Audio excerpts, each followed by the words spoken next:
Welcome to Strictly NASCAR, the show that's strictly about NASCAR. I'm Daniel Blodgett. And I'm Mitchell Weitzman. And last weekend was the fourth race of the chase at Talladega Super Speedway. The AMP Energy 500 and home of the big one. We saw lots of that all weekend, but we'll start first off with news stories of the week. AJ Allmendinger will drive the 00 car for Michael Waltrip Racing. I guess they decided to kick Michael McDowell out. So after failing to qualify at Kansas, Michael McDowell is out of the 00. And that leads us straight into the Truck Series. They had pretty good race. Good, solid racing, side-by-side racing, just what the fans wanted to see. Always fun to watch Talladega race, and Todd Bodine went on to win his third plate race in the trucks in a row. Good for him. Ron Hornaday second, which leads us to points. Ron Hornaday is now your points leader. Woo! He is ahead by 39 points. Now, we're not favoring Ron Hornaday. We just want to see good races and good ideas for the races for the win. This is what us fans want. Yeah, this is good championship racing. And that pretty much wraps up the trucks, but nationwide they had the week off, so straight to Sprint Cup. They had the AMP Energy 500 at Talladega. So let's start off with practice. Big news stories of practice. First practice. Dale Earnhardt Jr. blew his engine in first practice. Second practice. Blew his tire, caused a big wreck. Big wreck. I mean, one of many good year problems to come. And that leads us to Travis Kvapil winning the pole. Very good run for him in that Robert Yates Motors, 28 car. Robert Yates, those Yates Ford motors are so good at qualifying at these plate races. Yeah, I know. So let's take a look here at the race, the actual race itself. Starting off with the first lap. Here we are coming to green. Travis Kvapil taking you down, and boogity, boogity, boogity. Let's go racing, boys.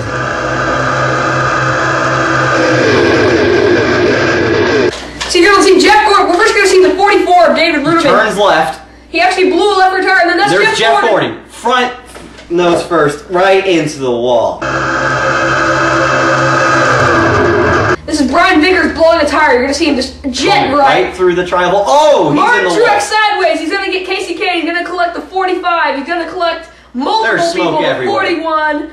This was a pretty huge wreck. Martin Truex, he hit the wall hard. Good to see that. He was okay. Yeah, that was a real hard hit. This is on board with, I believe, the 29. Oh, just barely misses. Barely misses that one car. That's just how close you are from getting through that or being in serious pain. Now, this is on Junior. Talk about a close call. Watch this. Just barely misses the 83 with the blown tire.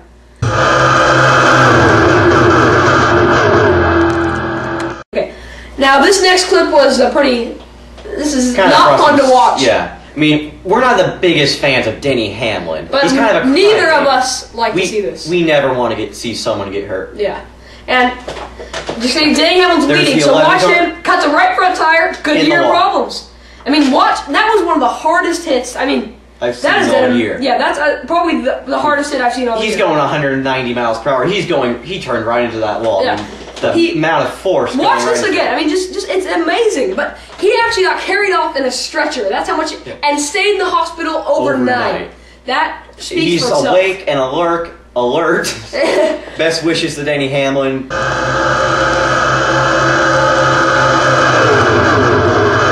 All right, now you're going to see Greg Biffle turn immediately sideways, turned by his teammate Carl Edwards. He's in the Kenseth, back in the Carl, and there's Junior. Carl Edwards comes down and collects more cars out of your screen right now. This was the Chasers.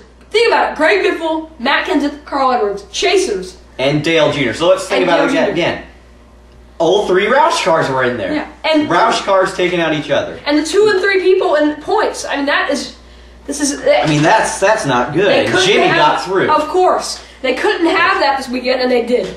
So let's take an onboard shot with Carl Edwards. See, he's bump drafted. This is a safe bump draft with Carl. I mean, Greg Biffle. Now Biffle goes high, and he hooked them. You can't get the corner like that. You can't bump draft on the side of their bumper. Yeah. You can't do that because that's how they get turned. Yeah, it's okay to bump in the corner if you do it right. Carl did not do it right.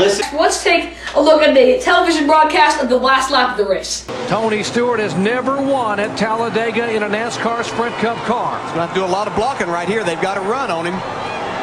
Got to run. Here they come. I can't go down there and do that, though. Actually, I think it's legal on the last lap. He might have got it right there. And Regan won! Regan Smith won! Nice!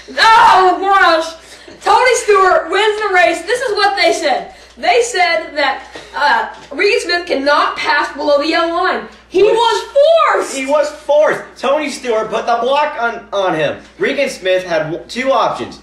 Stay there, wreck Tony, or go under the yellow line. Here, take another look. Okay, you're going to see Tony Stewart block him when he could have turned Tony and won the race, but he was a nice guy, went low, and NASCAR put him 18th. Ooh, that hurts from almost winning to 18th. You know, I think Regan Smith is going to try to do some kind of appeal soon, but I mean, they screwed him over. Our opinion, Regan Smith should have won that race. Well, I guess Tony Stewart, though, won the race. Good for him. He finally went to Talladega. Yeah. First one of the season. Also, we're not a Tony hater. We like Tony. Good for him. We wanted to see we didn't want to see Regan Smith, a first-time winner, get shot down. So, which leads us to results. And you see, we're gonna come up here and there's Tony Stewart winning, followed by Paul Menard, good DEI run. David Regan, he was up front all day. Jeff Burton, Clint Boyer, Bobby Labonte, Scott Riggs. Who knows how Robbie Gordon got up there? Jimmie Johnson, your making points leader in points. 9th. Ellie Sadler, another top 10. Good for him. Good for him. Notables. Biffle finished 24th after that big one. Kenseth, 26th after the big one. That's killing the points. Junior, 28th, big one. Carl, 29th, big one. Jeff Gordon, 38th. That early wreck. Sorry. You know, I think Jeff Gordon's out of the chase now. Yeah, and Denny Hamlin, 39th. That's a pretty big blow. Out. Standings, let's take a look here. The top 12 in the points. See, Jimmie Johnson is now the points leader over Carl by 72 points. You know, if we're talking about Jimmie Johnson here, you might as well call this a done deal. Yeah, and Jimmie might be able to run away with it now, especially going to one of his home tracks. Unless Carl does what Jimmie Johnson did to Jeff Gordon last year, I think it might be over now.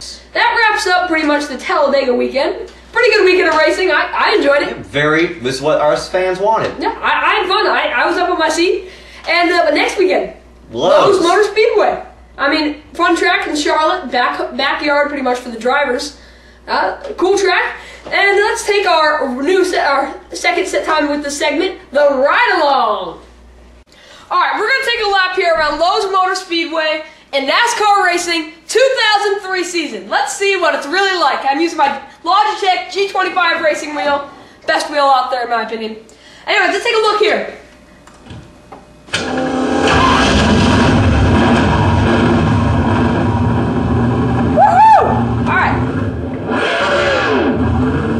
Alright, so you're going to come out of the pits, and you want to keep the car around the bottom until it's legal to get up around the top. Alright, here we go. Coming off turn 4, about to cross the start-finish, right there. Just cross the start-finish, we're going to do one lap around Lowe's. So you hold it very, very fast, getting up. You can run the bottom or you can run the top. Right now I'm running the middle. You sweep way out, get way high around the corner. I mean, you ride almost the wall. We'll see cars getting inches away from the wall. We'll probably see people smacking the wall because people get right up around the top. Going into 3 and 4, running down the bottom right here. You know, some people will see get really loose, kind of like I just did. Coming off the corner. And that's one lap around Lowe's, man. This is a very, very fun racetrack. That's one lap around Lowe's Motor Speedway. Very fun, very fast, hold it wide open a lot of the time. Very good racing. I'm excited. We're going to see lots of side-by-side finishes. It was a good COT race earlier in the year. Cool. I'm excited. Which leads us to our picks. Daniel? All right, here we go. Lowe's Motor Speedway.